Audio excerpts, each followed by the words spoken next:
眼前的这座无人古刹便是位于山西高平的骷髅庙，它下方所埋葬的便是长平之战中被秦将白起所杀死的40万赵军的尸骨。庙内的主神在明代以前是一位骷髅王，后来就变成了赵括夫妇。传说在夜晚这边还能听到鬼哭的声音，但传说就是传说，毕竟我们行程比较紧，也没法实锤这件事儿。不过在白天，它的院子内部经常会刮起一些奇怪的小旋风，这个绝对是我们亲眼所见的。骷髅庙始建于唐代，如今现存的建筑与造像则是以明清为主，所以这里是山西省晋城市的文保单位，也是我们晋东南之旅的目的地之一。同行人是我的老朋友南希，是他给我推荐了这处目的地。大家好，我是徐工。大家好，我是南希。这次一定点关注，下次旅行不迷路啊！我目前在这个地方是山西高平的骷髅庙，对，长平之战的一个纪念对，点。一会儿我们来好好的逛一逛这儿。我们是自驾过去的，庙前的广场有的是地方停车，旁边就是谷口村济都庙的入口。济都庙的视频我们之前已经出过了，各位往前稍微翻一翻就能找到它。骷髅庙旁边有座戏台，但并未正对着骷髅庙，这是一座面阔3间的戏台，所用的柱子为石柱，屋顶上长了很多杂草，这就是岁月的痕迹。左右两侧的耳房便是上台下台的入口，看里边的梁架风格，感觉有点原里原气的。下面我们准备登上高台，进入骷髅庙的山门。这还是一个分了多层的高台，建筑盖在高处是有好处的，这样不容易被雨水浸泡，耐久度也会更高一些。就算积了点雨水，也可以通过排水口给它原地排出去。山门上方的两侧还有2个六角形的窗户，现在我们走进山门就能看到一座木质影壁墙，它的两侧是石头柱子。山门背面的2层关楼明间居然还有勾栏，而且这门还是能够打开的。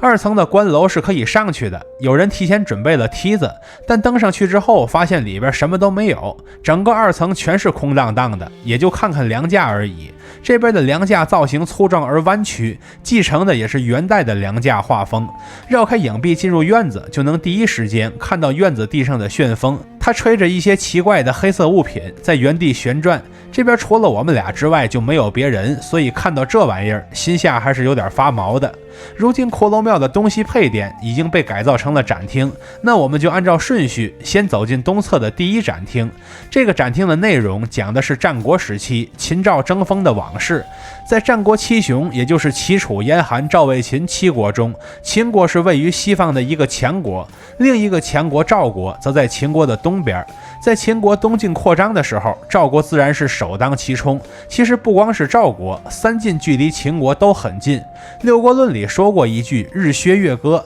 那被削被割的倒霉蛋都有谁？反正韩赵魏这3家肯定跑不了。下面我们进入第2展厅，进去之后就看到了这块武将军碑，它所供奉的是南北朝时期南朝刘宋时代的5个盗匪，因为他们生前祸乱一方，所以被皇帝捉起来杀了，但死后仍然作祟，人们没办法，只能给他们奉为道神，呼作武道将军，这才是杀人放火金腰带，修桥补路无尸骸。展厅墙壁上的展牌记录的是长平之战的始末，当时秦国正在攻打韩国，即将要拿下韩国的上党地区。古代的上党对应的就是当下的山西省长治市，然后韩国祸水东引，将上党的17座城池献给了赵国，然后赵国就直接要了。秦国非常恼火，就调转矛头和赵国对决。一开始是赵国名将廉颇与秦军对峙，后来赵王听信谣言，将赵军主将换成了赵括。这位将军没有像廉颇一样坚守，而是率军直接出战，而此时秦军的主帅也被悄悄换成了白起。最后的结果是秦国胜，赵国败，赵军主帅赵括当场战死，而投降的40万赵国士兵则全都被白起坑杀了。这便是长平之战的始末。下面我们来到西侧，走进第3展厅，然后我在墙上看到了一块光绪年间的重修碑，这块碑上记载了骷髅庙的始建年代是唐代，附近还有一块明代的石碑，碑的主题是吊古长平，内容是对长平之战的感慨。此外还有2块瘦高的碑，全都是为功德主立的碑。所谓功德主，指的就是在寺庙修缮时出钱出力的人，能被单独立碑，证明他们出钱出力比别人更多。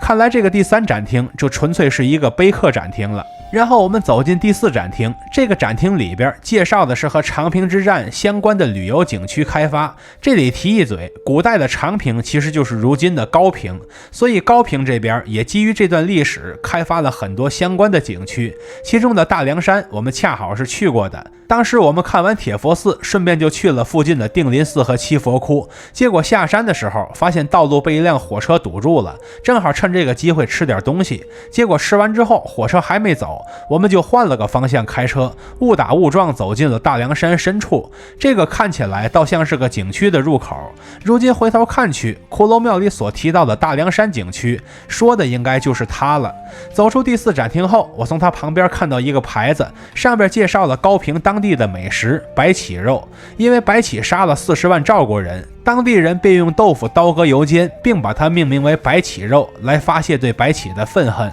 看了这么久，我们终于可以将目光投向正殿区域了。骷髅庙的正殿是一座清代遗构，其面阔3间，檐下的斗拱和阙屉上均有非常精美的木雕，尤其是这斗拱，它的横拱和蚂蚱头拼在一起，就很像是一只展翅翱翔的燕子。下方石柱下的石柱础上也有非常精美的兽形浮雕。正殿之下有几块碑，其中字迹几乎磨灭的那块是康熙碑，旁边更高一些的碑则是明万历年间的重修碑。现在我们准备走进正殿内，当初在唐代人们在这边建造骷髅庙时，就从骷髅堆里挑了一个最大的骷髅，并将其命名为骷髅王。到了明代，人们才将庙内的主神改成了赵括夫妇。仔细看，赵括的姿势是向前拱手，推测手中原有一个护板，但现在已经遗失了。当然也有不同说法，比如说刚才殿外看到的万历碑，则在碑文中写道，赵括就是那位骷髅王。究竟孰是孰非，就要交给时间来验证了。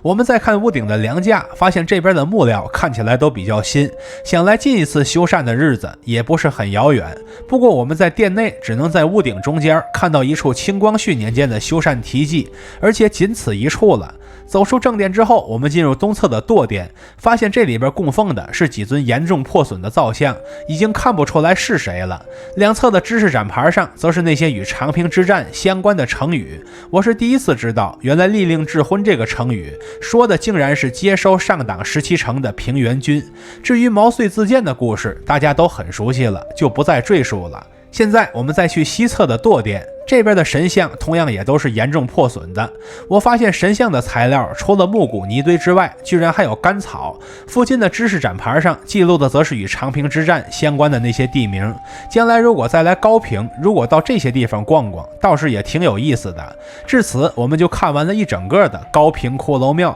自打唐代开始算起，骷髅庙一直没多少香火，只有历朝历代的官方才会来象征性的祭祀一下，而普通老百姓向来对这儿都是敬而远之，毕竟下边埋着几十万枉死人的白骨，谁没事敢过来呀？不过这枉死的40万赵国人倒是被人们记住了几千年，他们的统帅赵括当然也是如此。很多人认为赵括就是个纸上谈兵的废物，其实这事儿很难评，因为他出道就遇到白起了，无论换谁上，这仗都不好打，可偏偏这倒霉蛋的名额就落到他的头上了。如果赵括能在此之前多有些历练的机会，或许历史就会有所改变。可惜历史没有如果。但话又说回来了，历史虽然不能假设，但它是可以拉长的。如果往后多看些年，就会发现赵国败了，但没有完全败，因为赵国终有复国的时候。秦国胜了，但没有完全胜；秦国亡了，没人张罗复国，都忙着喜迎沛公去了。